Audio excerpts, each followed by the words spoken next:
There's a city in Florida where the metro area lost 67,418 residents through net domestic migration in a single year, the worst single-year domestic outflow of any high flood risk county in America since Redfin began tracking the metric in 2019, where insurance carriers have systematically reduced coverage and where the political conversation continues to insist the migration boom is just temporarily paused. The city is Miami, and it's not even the worst on this list.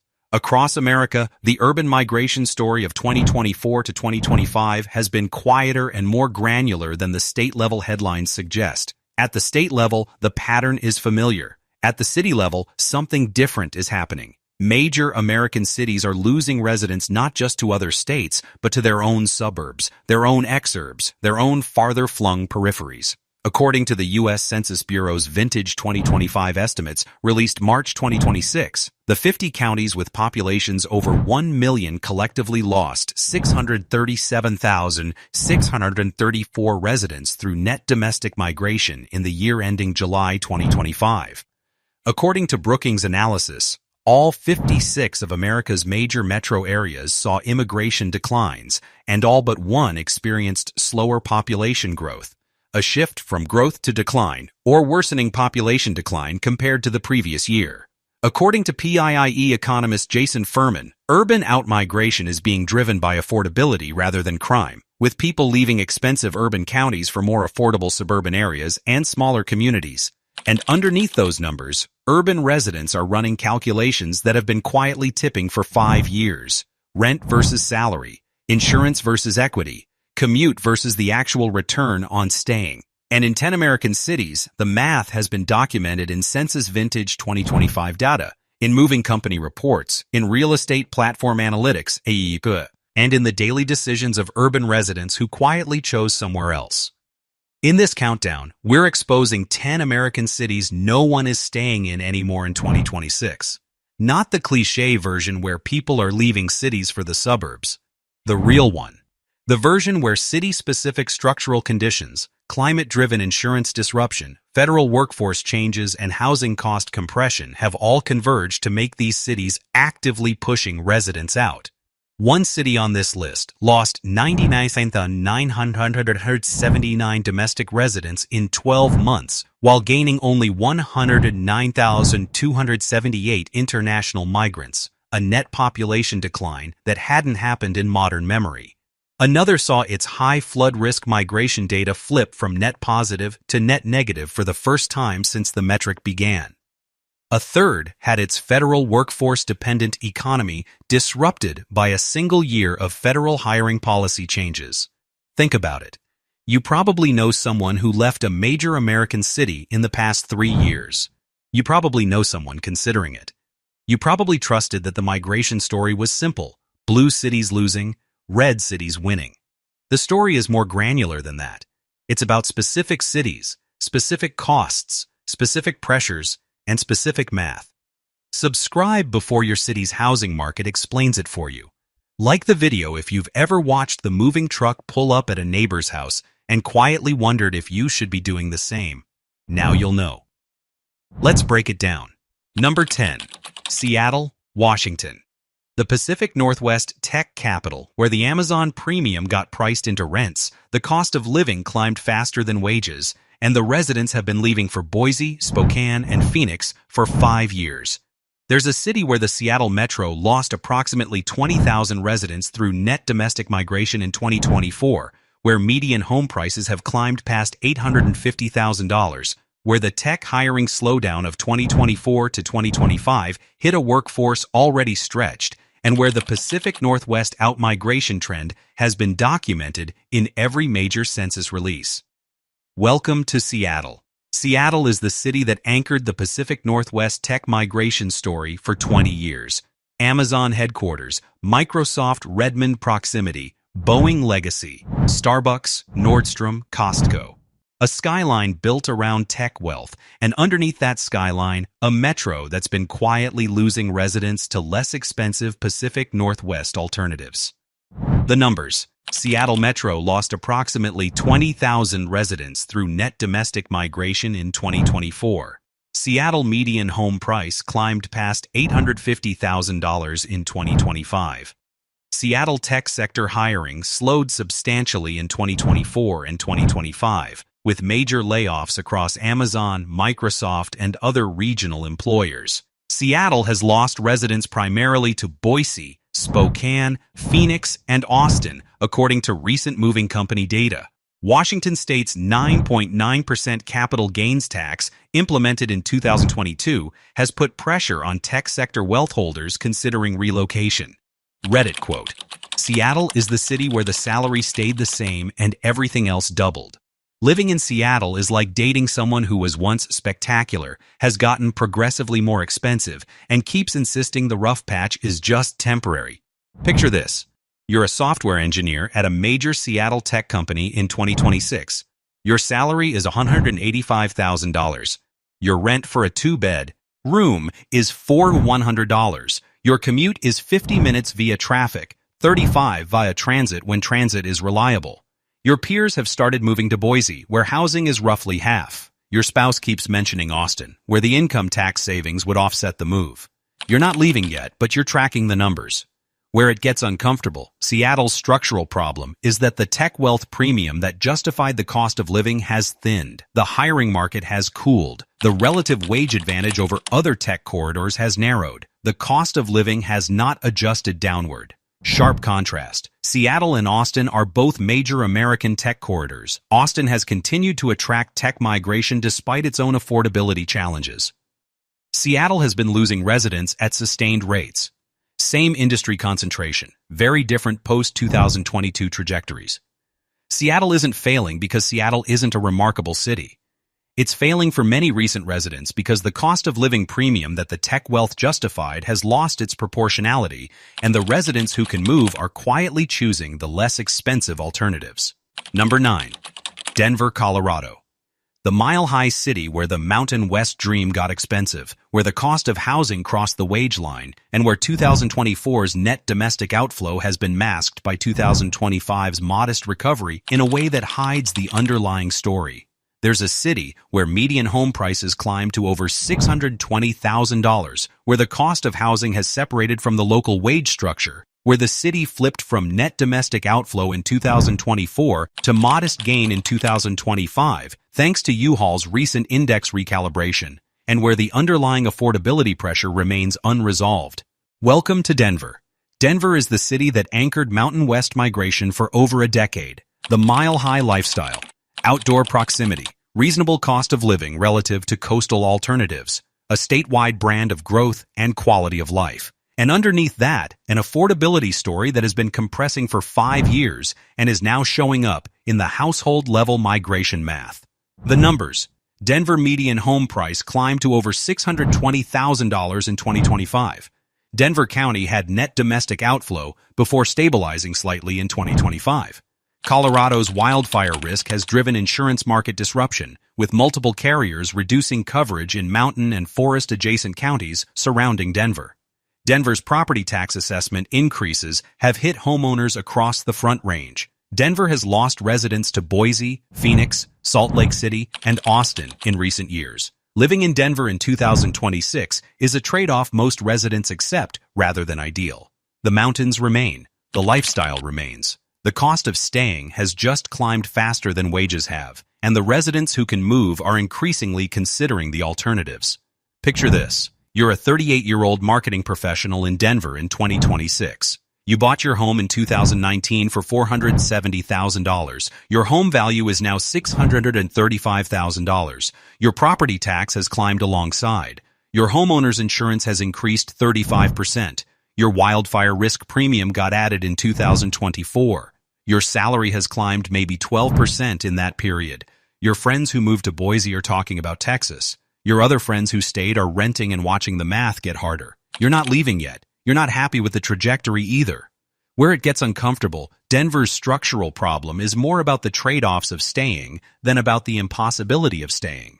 The lifestyle remains genuinely good. The economic engine remains real. The cost versus wage gap has just widened consistently for 5 years. Sharp contrast. Denver and Salt Lake City are both Mountain West cities of comparable profile. Salt Lake City has continued to grow with stronger affordability metrics. Denver has stabilized rather than recovered. Same region, slightly different cost trajectories. Denver isn't failing because Denver isn't worth choosing. It's a city where the proposition has changed for some residents, where the cost premium that was justified by lifestyle has narrowed, and where the recent residents are increasingly considering the math more carefully than they did 5 years ago. Number 8. Minneapolis, Minnesota. The Twin Cities metro, where the cold winters meet the high tax structure, where the recent outmigration has been masked by 2025's first inbound flip in a decade, and where the underlying conditions remain genuinely tough for middle-income households.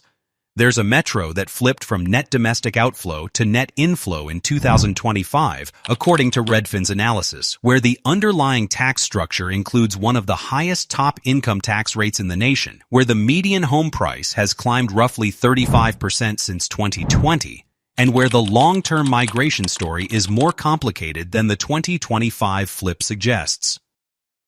Welcome to Minneapolis. Minneapolis is the metro at the center of Minnesota's broader fiscal and migration story. 3M, Target, United Health, General Mills, strong corporate base, Mayo Clinic regional anchor, a reputation for civic functionality, and underneath that, a tax structure and cost of living that has been pressuring middle-income households for years. The numbers. Minneapolis-St. Paul Metro flipped from net domestic outflow to modest inflow in 2025, according to Redfin's analysis. Minneapolis median home price climbed roughly 35% between 2020 and 2025. Minnesota's top state income tax rate is 9.85%, applied to households earning over approximately $193,000 for single filers. Minnesota's state estate tax exemption of $3 million ranks among the lowest in the nation. Minneapolis has consistently lost residents to South Dakota, North Dakota, Wisconsin, and Florida, according to IRS statistics of income data. Median 2024. Minneapolis household running the numbers on relocating saw the same data the moving company analytics confirmed. Property tax climbing, income tax pressure stable, housing cost gap with neighboring states widening. Picture this. A typical 42-year-old professional couple in Minneapolis 2026 owns their home, has 2 kids in the public school district, and earns combined household income around $185,000. Their property tax has climbed 22% in 5 years. Their state income tax has gone up alongside. Their savings rate has declined. Their college roommate moved to Sioux Falls 3 years ago for the South Dakota tax structure.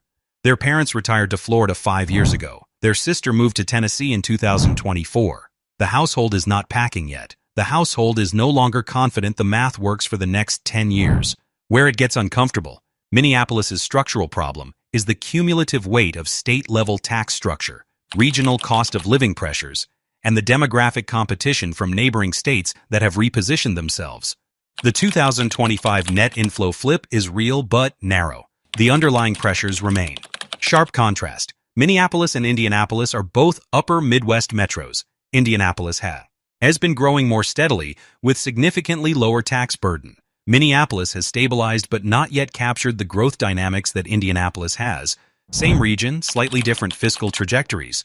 Minneapolis isn't failing because Minneapolis isn't a great city. It's failing for some long-term residents because the state-level fiscal structure has been compressing middle-income household economics in ways that the 2025 inflow flip hasn't yet reversed. Hey, before we get into the rest of the list, the cities we're about to cover are the ones where the population loss has been documented in Census Bureau Vintage 2025 estimates, in moving company reports, and in real estate platform analytics. If this list has been useful, hit subscribe, because the next one we're working on is 10 American towns where the last hospital just closed, and you'll want the names. Like the video if you've ever watched a major American city's housing prices climb past your salary's reach and felt the math change in your head.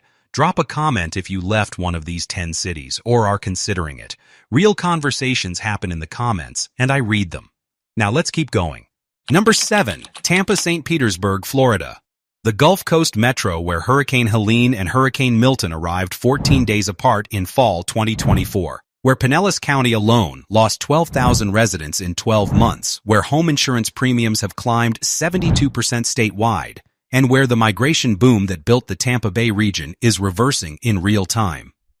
There's a metro where Pinellas County lost 12,000 residents between July 2024 and July 2025, the second highest county-level decline in America after Los Angeles, where Hurricane Helene and Hurricane Milton arrived in fall 2024 with combined damage exceeding $50 billion regionally, and where the demographic math has tipped against the metro for the first time since the 1980s. Welcome to Tampa, St. Petersburg. Tampa, St. Petersburg is the Florida metro that has anchored Sunbelt retirement migration for 50 years. Beaches, no state income tax, year-round warm weather, hospital systems, retirement community infrastructure, and underneath that, the most concentrated impact of climate-driven insurance disruption in any major American metro. The numbers. Pinellas County lost 12,000 residents between July 2024 and July 2025, the second highest county-level decline in America after Los Angeles. Tampa Bay region absorbed combined damages exceeding $50 billion from Hurricane Helene and Hurricane Milton in fall 2024. Florida home insurance premiums climbed 72% since 2019, roughly 4.5 times the national average. Tampa Bay deaths have outnumbered births at higher rates than any other Florida metro since 2020.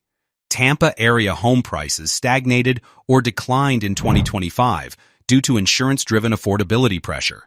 Tampa Bay residents are not leaving because of one factor. The hurricane recovery has compressed timelines. The insurance carrier exits have continued. The replacement coverage has tripled or quadrupled in some neighborhoods. The HOA assessments for Helene and Milton repairs have been crushing. The math the retirement migrants ran in 2018 and 2020 has stopped working. Picture this. A 71-year-old retiree couple in St. Petersburg purchased their home in 2018 for $420,000. Their home value is approximately $510,000 in 2026, roughly flat from 2022 peak. Their property insurance was $1,800 in 2018. Their property insurance is now $5,400 in 2026. Their HOA assessment after Helene and Milton was $11,200. Their friends in the villages are paying similar premiums. Their daughter, who lives in North Carolina, has been suggesting they move closer. Their son in Tennessee has been mentioning Knoxville and Chattanooga. The math the retirement plan was built on assumed 3% inflation. The actual cost has risen 8 to 12% annually for 5 years. Where it gets uncomfortable, Tampa St. Petersburg's structural problem is the most concentrated climate and insurance disruption of any major American metro. The hurricanes have intensified, the insurance market has been disrupted, the cost of staying has compressed against retirement fixed income reality, and the migration that built modern Tampa Bay has begun to quietly reverse.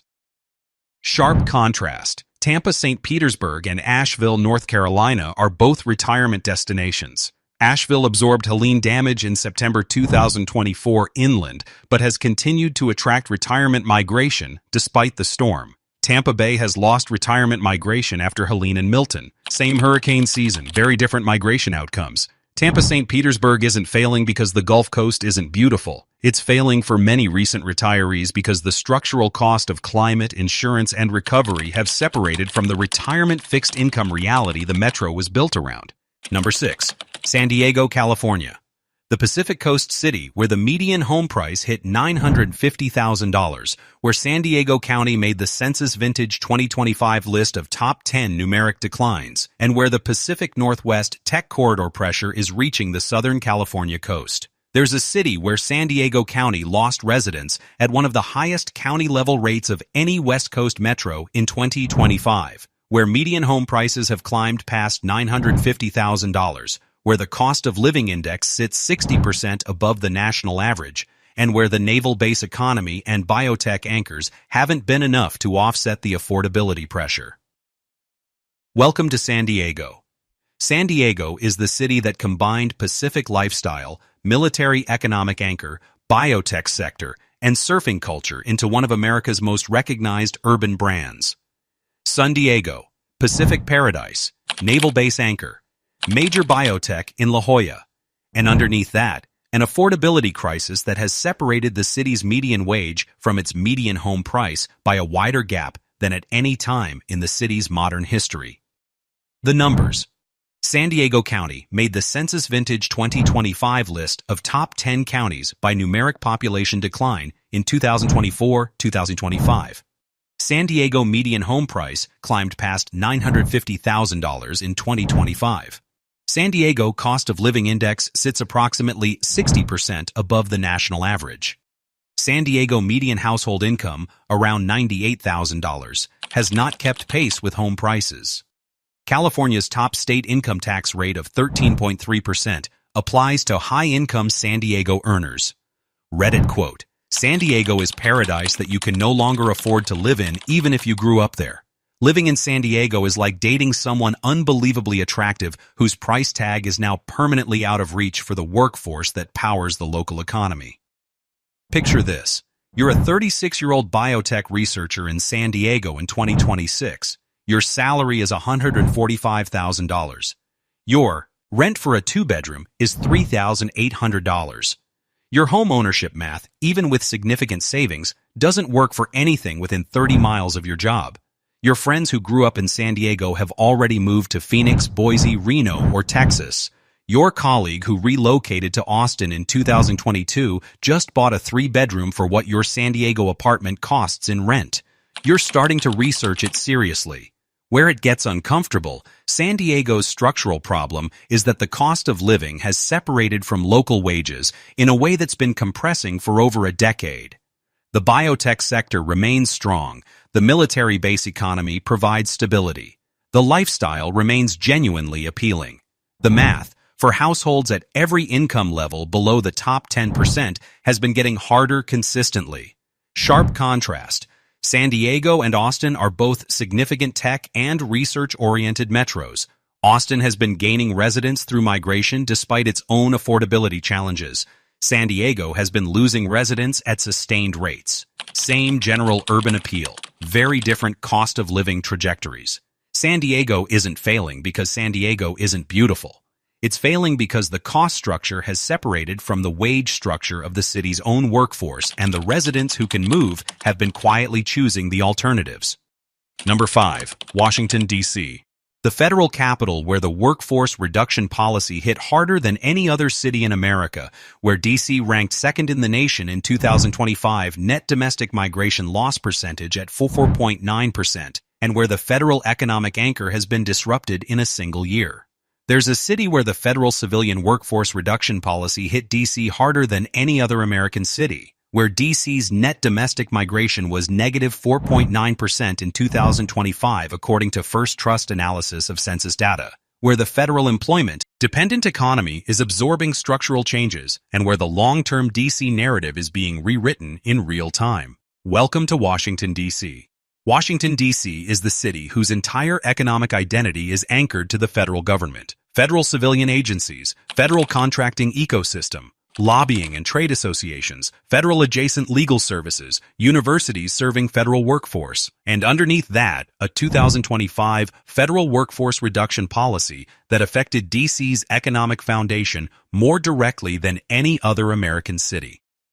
The numbers. D.C.'s net domestic migration was negative 4.9% in 2025, the second worst in the nation after New York. D.C. saw approximately 33,903 residents leave through net domestic migration in 2025. D.C. has approximately 191,000 federal civilian workers, the highest concentration in America.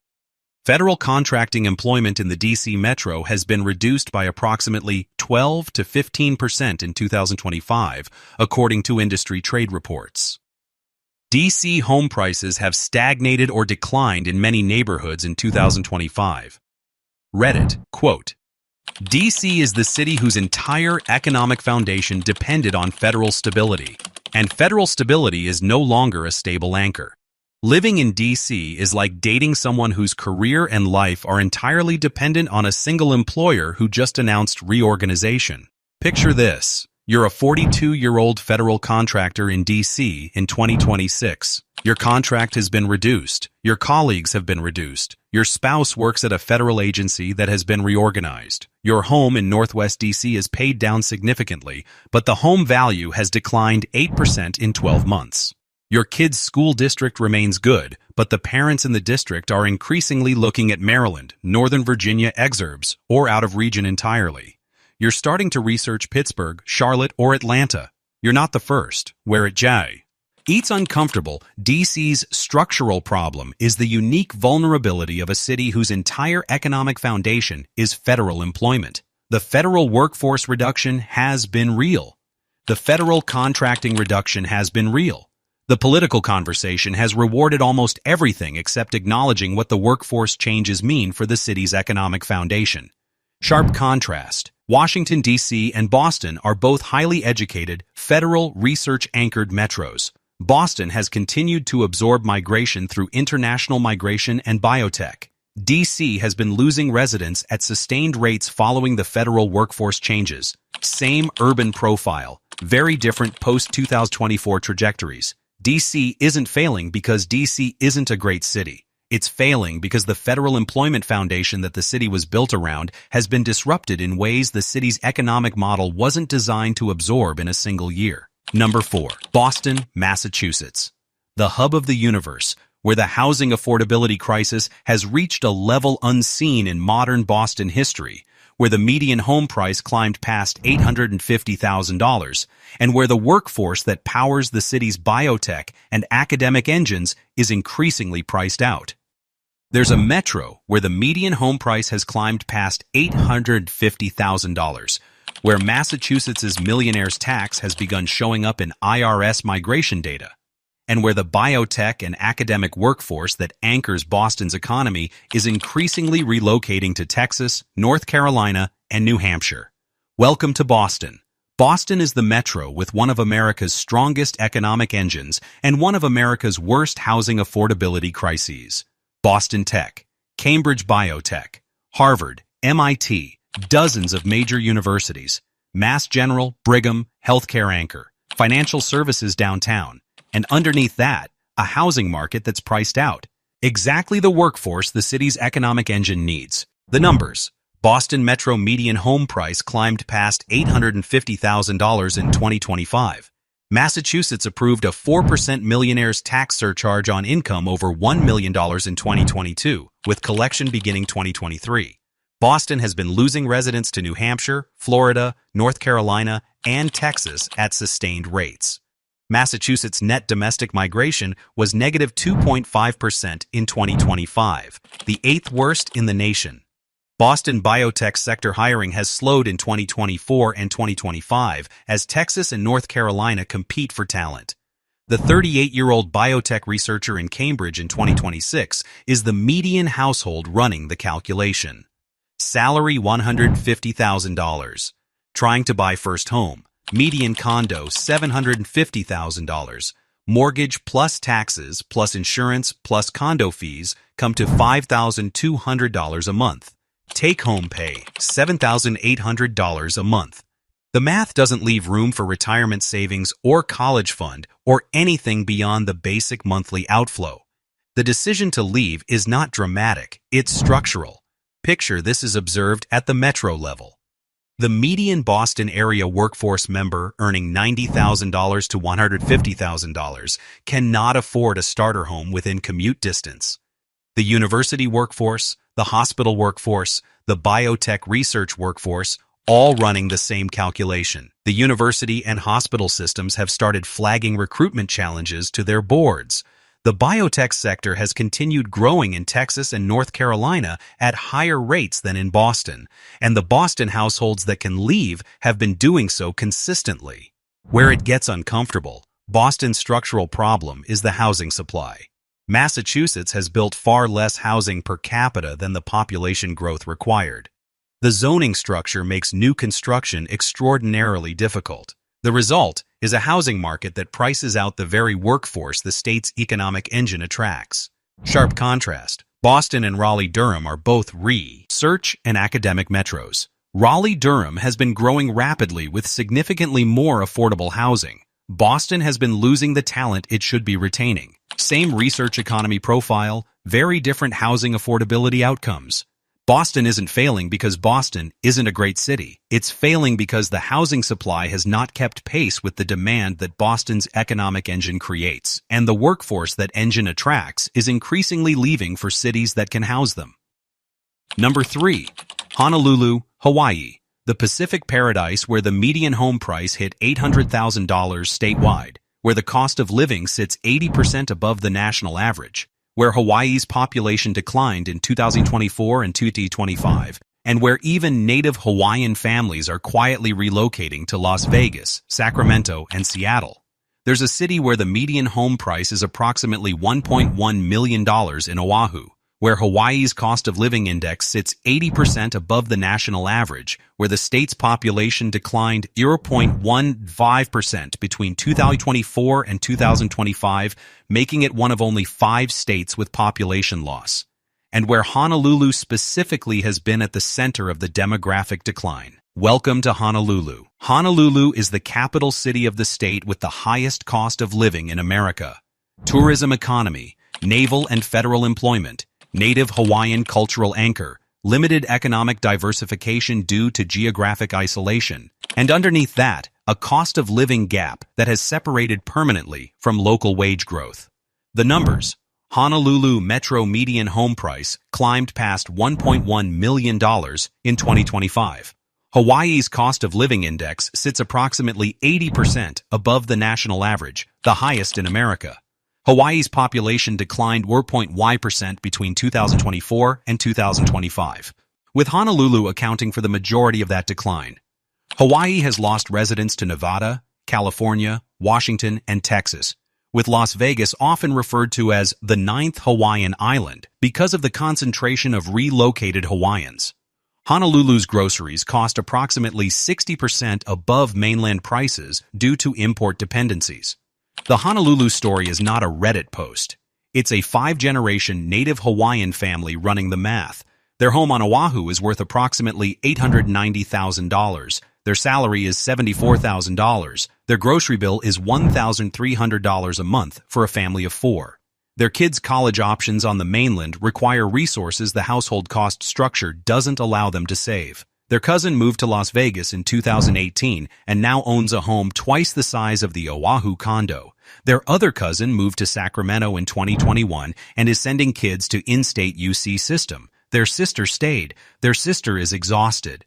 Picture this. A 4-generation Honolulu family in 2026 is making the kind of decision that ripples through entire neighborhoods. Sell the family home. Move to the mainland. Send the proceeds back to relatives still trying to make the local math work. Maintain cultural and family connection through expensive flights and longer-distance relationships. The decision is not bitter. It's logistical. The decision is repeated across the state, household by household, with the cumulative effect showing up in census data. Where it gets uncomfortable, Honolulu's structural problem is geographic and economic. The islands import nearly all goods, which compounds inflation. The housing supply is constrained by land availability. The local wage structure has not kept pace with the cost increases driven by mainland buyers and tourism. Sharp contrast. Honolulu and Las Vegas are both Pacific-oriented destinations. Las Vegas has continued to attract migration from Hawaii for a decade with significant cost of living advantages. Honolulu has been losing residents to Las Vegas at sustained rates. Same general Pacific orientation, very different cost structures. Honolulu isn't failing because Honolulu isn't paradise. It's failing because paradise has gotten too expensive for the people whose families have lived there for generations, and they are quietly choosing the mainland. Number 2. Los Angeles, California. The Pacific Coast giant where Los Angeles County lost 54,000 residents in a single year, the largest county-level numeric decline in America, where the metro lost 99,979 domestic residents through net migration, and where the international immigration that historically offset domestic losses dropped 70%. There's a county where Los Angeles County lost 54,000 residents in 2024 to 2025. The largest county-level numeric decline in America, where the LA Metro lost 99,979 domestic residents in net migration, where international migration to LA dropped from 312,761 in 2024 to 109,278 in 2025, and where the population decline that resulted is the first sustained LA County decline in modern memory. Welcome to Los Angeles. Los Angeles is the city with the largest county-level numeric population decline in America for 2024 to 2025. Hollywood entertainment, aerospace and defense, tourism, Port of LA, Tech Corridor in Santa Monica and Culver City, and underneath that, a 6-year sustained pattern of domestic outmigration that has now exceeded the international immigration absorbing it. The numbers. Los Angeles County lost 54,000 residents in 2024-2025, the largest county-level numeric decline in America. LA Metro lost 99,979 domestic residents through net migration in 2024-2025. California's net international migration to LA dropped from 312,761 in 2024 to 109,278 in 2025, a 65% decline. LA County has lost residents through domestic migration for over 5 consecutive years. California's population declined approximately 9,000 in 2024-2025, the first state-level decline in modern memory, with LA County the primary driver. The LA story is not abstract. It's the structural math of a city that's been compressing middle-income residents for over a decade and is now compressing them faster than international immigration can replace them. Median home price in LA County, over $900,000. Median household income, $85,000. The mortgage qualifying ratio is broken. Picture this. A 41-year-old creative professional in Los Angeles in 2026. Salary $135,000. Rent for 2-bedroom apartment $3,900. Home ownership math doesn't work. Industry contraction has been visible for 3 years across film, TV, and adjacent sectors. Friends keep moving to Austin, Phoenix, Las Vegas, Atlanta. Spouse's job in healthcare administration could relocate. Family in Pasadena is also considering options. The decision pattern repeats across LA in 2026, household by household. Where it gets uncomfortable, Los Angeles's structural problem is that the cost of living has separated from local wages in a way that's been compounding for over 15 years, and the international immigration that historically offset the domestic outmigration has dropped to a level that no longer absorbs the gap. The economic engine remains substantial. The cultural anchor remains real. The math for households at every income level below the top 5% has been getting harder consistently. Sharp contrast. Los Angeles and Phoenix are both Sun Belt metros with significant Hispanic populations and trade-related economies. Phoenix has continued to grow. Los Angeles has been losing residents. Same region, very different cost of living trajectories. Los Angeles isn't failing because Los Angeles isn't iconic. It's failing for many residents because the structural cost of staying has separated from the median wage structure of the city's own workforce. And the international immigration that historically masked the domestic outflow has dropped to a level that no longer compensates. Number 1. Miami, Florida. The magic city that has anchored Sun Belt migration for 30 years, where Miami-Dade County recorded the worst high-flood risk domestic outflow ever measured at 667,118 residents in 2024, where home insurance premiums have driven affordability into the ground, and where the climate and cost reality has caught up with the brand. There's a county where Miami-Dade recorded a domestic outflow of 67,418 residents in 2024, the worst single-year domestic outflow of any high-flood risk county in America since Redfin began tracking the metric in 2019, where Florida's home insurance premiums have climbed 72% since 2019, and where the migration boom that built modern Miami has measurably reversed. Welcome to Miami. Miami is the city that became the symbol of Sun Belt migration for 30 years. Beaches. No state income tax.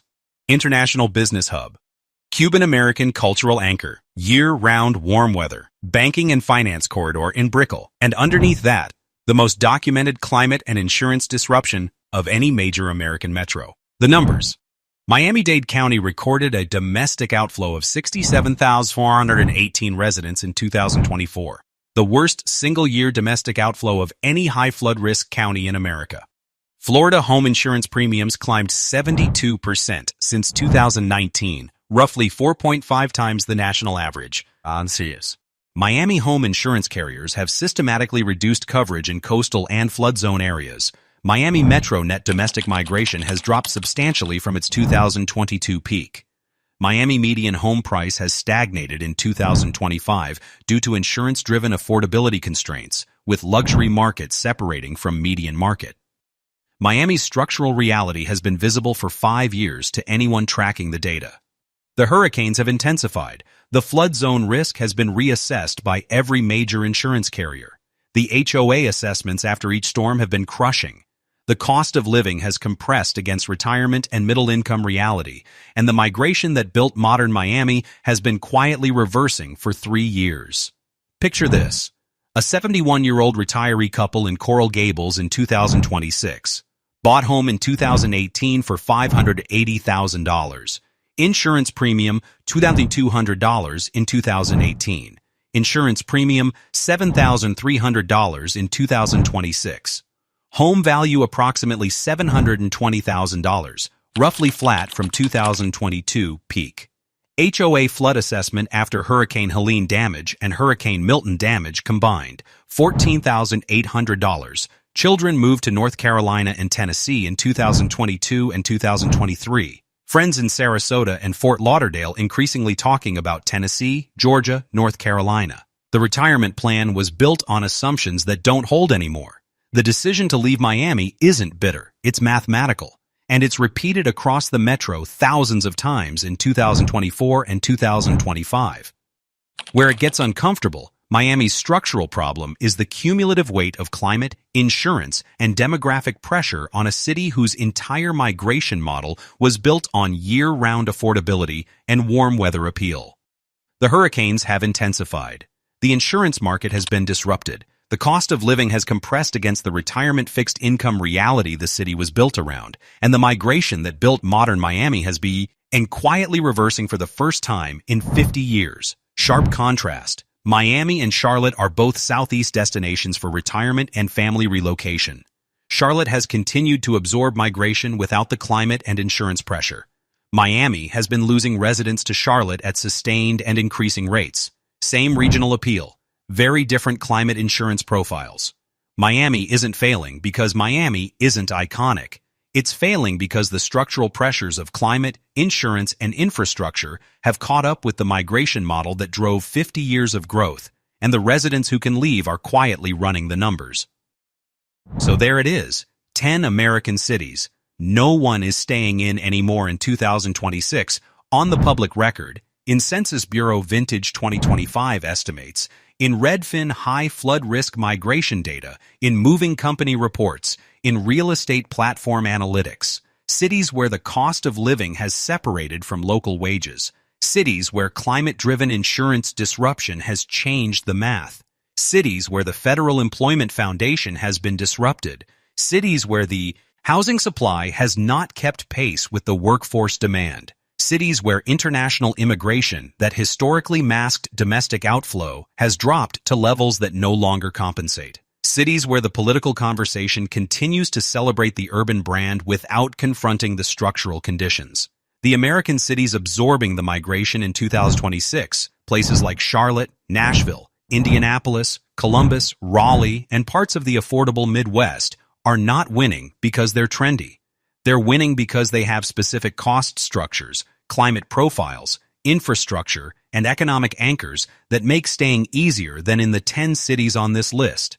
The 10 cities on this list represent the rest of urban America. The Pacific Coast cities priced out of their own economies. The Sun Belt cities absorbing climate and insurance disruption. The federal capital absorbing workforce reduction. The Northeast metros with housing crises that have compressed for a decade. The Mountain West cities where the boom has crested. The good news? You can know this. The Census Bureau publishes vintage estimates for free. The major moving companies publish annual migration reports. Real estate platforms track migration patterns continuously. You can read this. Most people don't. Most people watch the moving truck pull up at the neighbor's house and assume the migration story is permanent. The reason no one is staying in these 10 cities anymore is because the structural conditions have shifted faster than the local political conversation has acknowledged. The math is harder. The cost is higher. The climate has changed. The insurance has been disrupted. The federal anchor has been adjusted. The housing supply has fallen behind. And the residents who can move are quietly running the numbers and choosing the alternatives. If this list helped, share it with the Frya, and who just announced they're staying in one of these 10 cities forever. Hit subscribe, because next we're breaking down 10 American towns where the last hospital just closed. And you'll want to see if your town is on the list. Drop a comment if you left one of these 10 cities or are considering it. And remember, the worst urban migration story isn't the famous one. It's the quiet one where 99,979 people leave a single metro in 12 months, and the metro's leadership treats it as a temporary trend.